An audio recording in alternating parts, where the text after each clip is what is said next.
दोस्तों, आज हम श्री कृष्ण से जुड़े कुछ ऐसे तथ्य के बारे में जानने वाले हैं जो शायद कम ही लोगों को पता है। उसमें से पहला है दुर्योधन की पत्नी का कृष्ण भक्त हो जाना।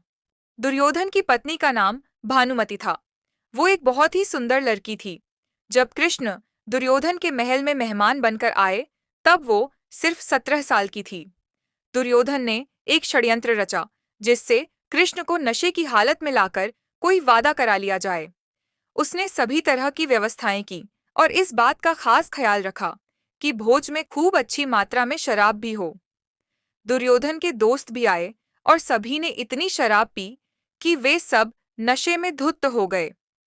पर कृष्ण ने अपने आप को शांत रखा और वे हर किसी को खुश करते रहे। इस सारे हंगामे में भानुमति ने भी कुछ ज्यादा ही पी ली, जितनी वो पी सकती थी उससे भी ज्यादा। वो एक युवा लड़की थी और उसे इन चीजों की आदत नहीं थी, तो वो नशे में बहकने लगी। कुछ समय बाद सभी लोग बहकने लगे और चीजें काबू से बाहर जाने लगी।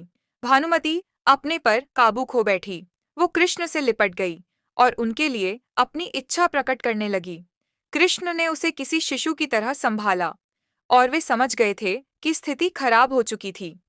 वे समझ गए थे कि भानुमति अगर कुछ गलत कर बैठी तो बाद में खुद को संभाल नहीं पाएगी और हस्तिनापुर की रानी का गौरव कलंकित हो जाएगा।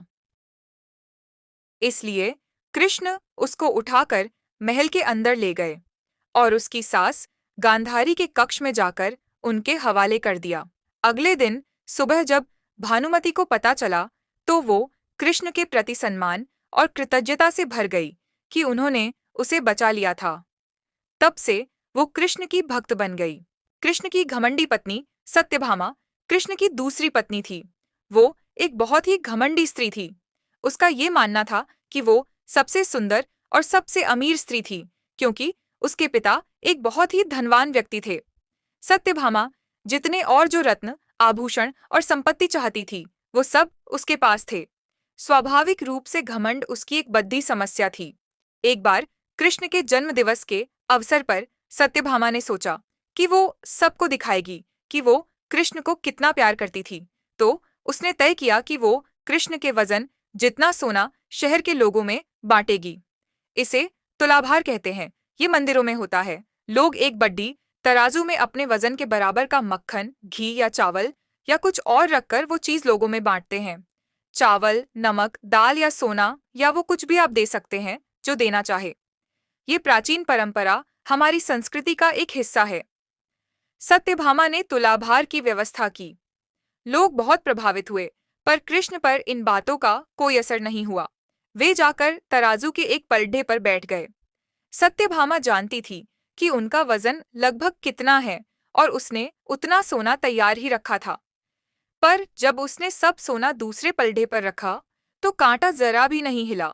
कृष्ण का पलड़ा थोड़ा भी ऊपर नहीं हुआ। कृष्ण अपना वजन बढ़ाकर तराजू में बैठ गए। सत्यभामा ने उतना सोना दूसरे पलड़े पर रख दिया था जितना उसके हिसाब से कृष्ण के वजन के बराबर था, पर कुछ हुआ ही नहीं। तब तक शहर के सभी लोग ये घटना देखने के लिए आ गए थे। तब उसने अपने नौकरों से वो सभी गहाइने मंगवाए जो उसके पास थे। एक के बाद एक वो गहने डालती जा रही थी और सोच रही थी कि काम हो जाएगा, पर कुछ नहीं हुआ।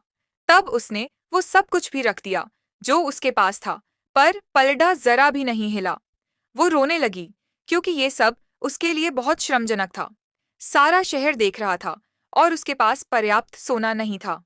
वो जो हमेशा अपनी संपत्ति के बारे में इतनी घमंडी थी, उसके पास पर्याप्त सोना नहीं था और उसे समझ में नहीं आ रहा था कि वो क्या करे। तब उसने रुक्मिणी की ओर देखा, जिससे वो बहुत जलती थी और हमेशा परेशान रहती थी। उसने रुक्मिणी से पूछा, अब मैं क्या करूं, क्योंकि ये बात सिर्फ मेरे लिए ही नहीं पर तुम्हारे और हम सब के लिए भी बहुत श्रमजनक है। मैं क्या करूं? तब रुक्मिणी बाहर गई और तुलसी के पौधे के 3 पत्ते उठा लाई। जैसे ही तुलसी के वे पत्ते उसने तराजू के दूसरे पलड़े पर रखे, कृष्ण का पलड़ा तुरंत ही ऊपर आ गया और इस तरह श्री कृष्ण ने अपने पत्नी का घमंड तोड़ा।